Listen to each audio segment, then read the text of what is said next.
Okay, well, good afternoon. Thank you all. Sorry for it taking us a few minutes to get started and not being able to start till 5:15, trying to get everything set up. So by now, everyone should have received a notification that we made a decision to close schools again tomorrow due to the unsafe road conditions in neighborhoods and subdivisions, and that's where the majority of our students live, obviously. Our hope was that we would reopen tomorrow, but as I've told families from since the beginning of the school year, safety is our number one concern, and we're always going to make sure that our students are safe. We realize that this is a difficult time through this storm for our community, but we want to remind everybody again, this is not just a once in a decade storm. This is the most we've had in 30 years. Our community is not really set to deal with these kinds of storms at this magnitude, but have all really come together and done a great job trying to do that. So as a father, I want to say that I appreciate the position that families are in. I have a daughter who attends Knox County schools and as a superintendent, I'm very eager for students to get back to their regular routine of learning. But as we said before, I'm never going to compromise the safety of students, even for that important cause. So as you know, our central office and our principals reported today to our campuses, and that was good for us to be able to kind of get a look at the facilities and also to look at the buildings that we have. We have been monitoring those, but to have folks here was really good.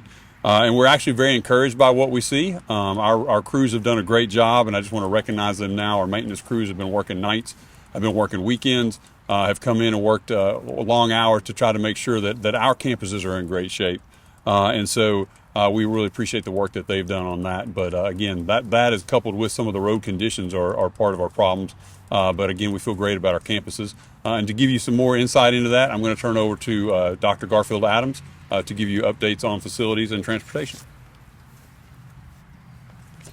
Thank you, Dr. Reiswick. Good evening. As you heard from Dr. Reiswick, our teams have made excellent progress clearing campuses. I would like to echo Dr. Reiswick's sentiments. We certainly appreciate the work of our maintenance department as well as our transportation and security department to ensure the safety of our students. I'll go ahead and let you all know up front. Preparing campuses for students is a process. It takes a combination of time, temperature, and treatments to clear sidewalks, drives, and parking lots. As of this afternoon, a third of our campuses required additional work due to the concentration of ice on pavements. On some campuses, we've had to treat ice, scrape the ice, and come back for additional treatments as well. That being said, of this afternoon, approximately 2/3 of our campuses were prepared for safe return. And we anticipate our remaining facilities will be clear by tomorrow. Unfortunately, given the state of many access roads and subdivisions throughout the city and county, we will be unable to safely transport students to and from school. We have spoken with the county and our bus contractors, and as you know, the majority of our main roads are clear. However, student access to bus stops are typically not on main roads. Our kids live in subdivisions and neighborhoods, and many of those remain inaccessible. Our reports note that there are secondary roads and back roads in every sector that are currently not accessible. As a result, we estimate approximately 60% of bus stops could not be safely accessed for tomorrow. So as you heard from Dr. Reiswick, we ultimately made the decision not to return to school tomorrow. I'll turn this over to Dr. Keith Wilson, our Assistant Superintendent of Academics, to talk a bit more about what decisions were being made for students and families. All right, thank you. And I'll be brief. Just want to start by saying again that we know this has been a challenging time for families. And to any of our families that are concerned about just interruptions to learning, we want to assure you that our teachers and our school leaders are going to be ready and prepared to begin instruction at the moment that it is safe to return to schools. In addition, as you know, our central office team returned today, and many members of that district team are already looking at options and ways that we can continue to support our schools as we already do through our 5 regions and those academic teams, and really help them to make good decisions about how to maximize time in the class that they do have and prioritize instruction as we move ahead.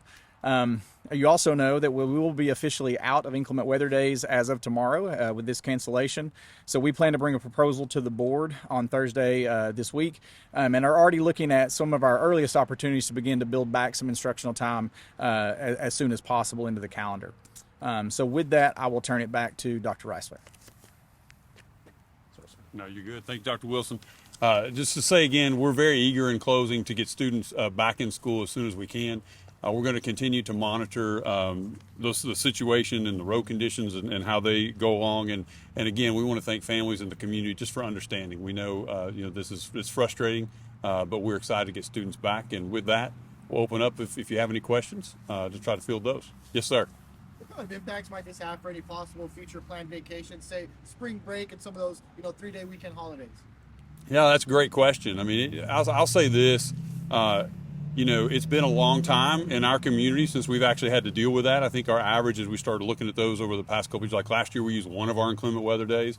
We probably had an average of about 3 days that we've used over the course of the last 5 or 6 years. So it's been a while since we've dealt with this, but in our history, we have had to do these things before when we've exceeded those days. And ultimately, it'll be a calendar decision for the board. Our goal, and we understand families put down payments on things and do things like that. So we're going to try to be as flexible as possible. I think the option that we'll bring to the board, we'll try to find a way to recoup a few days without interfering with much of that for when you talk about spring breaks and those time periods. And then there's always an option, not knowing how many days we'd need, that you could tack on at the end of the year as an ultimate option we hopefully don't have to use. Are you hopeful to be back on Thursday then, or I guess you got to make that decision? Yeah, great question. I mean, we were hopeful to be back today. We really, we knew the temperature would be increasing, but same situation we're seeing kind of on county roads and everyone else. And I'm talking to Pellissippi, talking to UT Knoxville, and I think it's a situation we haven't faced in 30 years. So I mean, there's that hope with the rising temperatures we'd be able to get to this today. And again, our crews have done a great job of getting the campuses ready, but when you have days and days of those frigid temperatures and thick ice to break through and get through, it's just taking a little longer. And I think heard it said well, there's really no mechanical measure that's going to fix this. We really need a little help from Mother Nature to get the temperatures up to make the thawing level that we need across the county. Yes, sir. So, to clarify, are all the schools accessible at this point? Yeah. So I think Dr. Adams, you may want to address that. You'd given some numbers on the campuses. So currently we have 2/3 of our schools that are accessible. So by this evening, we hope to have all of our campuses cleared, and our teams, they plan on working throughout the night. So we should be clear. That does not include the back roads. Of course, we're just talking specifically to drives and what's on the campus itself, parking lots and sidewalks. Question about the clearing of the roads. And you have Knox County, the school maintenance department behind you. Just tell me about the work that they did, as well as just any other options that y'all might have looked at when it came to clearing these roads and clearing these parking lots, whether that's third party, working with the county itself. Tell me about that. Certainly, and I can't brag on these guys enough. The hours that they've put in and the work they've put in for this past weekend up until this point. But we've worked very closely with Knox County government. We've worked very closely with the city.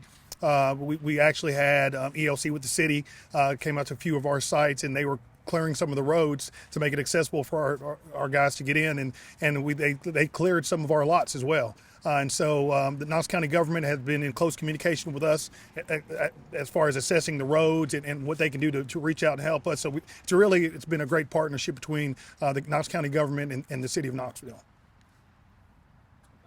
Dr. Reiser, if I can ask one more for you, just Sure. If you wouldn't mind just telling us just what you've heard this week when it comes to your interactions with parents, the people of Knox County, the families that are going to be impacted by this. What do you hope that they take away from this about this decision? Yeah, I'm going to go back to what we said. I mean, we started our school year off this year talking about safety, that safety would be our top priority. And that has to continue to be mine. I mean, I understand 60,000 children come to school every day, and families and grandparents and parents really entrust that we're going to make a safe decision for that. And so that's really what I hope they take away, that we don't, those aren't just words for us, those are actions that we take to make sure students are safe. I think, you guys have reported some stories even today about some maintenance trucks and things in the county that have kind of turned over and crashed. I mean, our buses travel those same roads. I mean, we can't, it's my job to envision what would it look like if that were a bus, right? I've got to think about those kinds of things when 20,000 of our students rely on us for the transportation to get in. Buses aren't as nimble. They don't have four-wheel drive, all those kinds of pieces.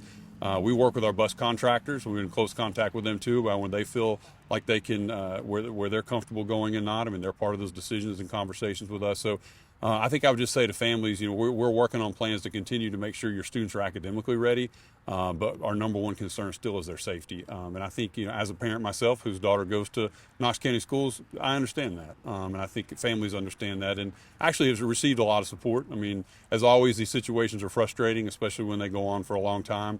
But we understand and appreciate the patience families have had.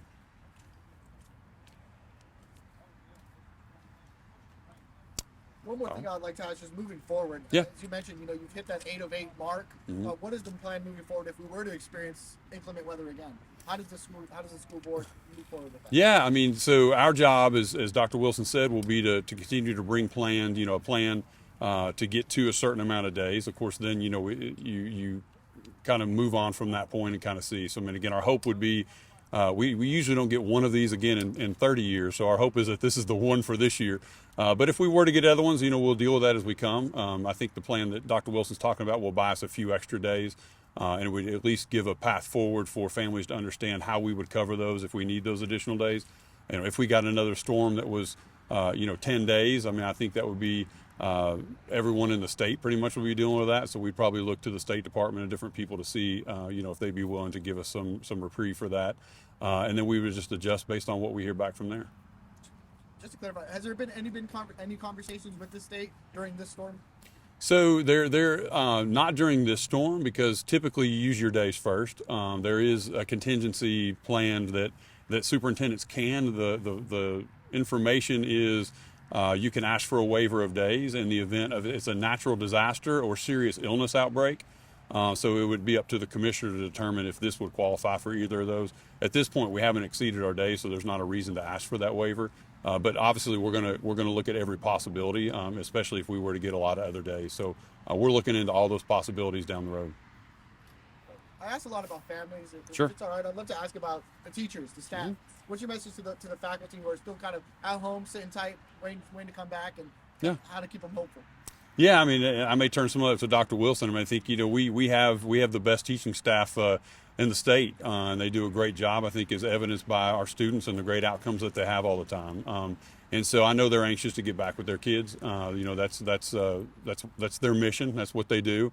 We know that's important for them. A lot of them have students themselves. They're kids who come to school and do those for us. So specifics I'll let Dr. Wilson address. But we appreciate them and appreciate their patience too as we get ready to get back. First, I just echo what Dr. Reiswick said. I mean, I think teachers, much like a lot of our students, their happy place is at school. Around their peers and around their colleagues, around each other.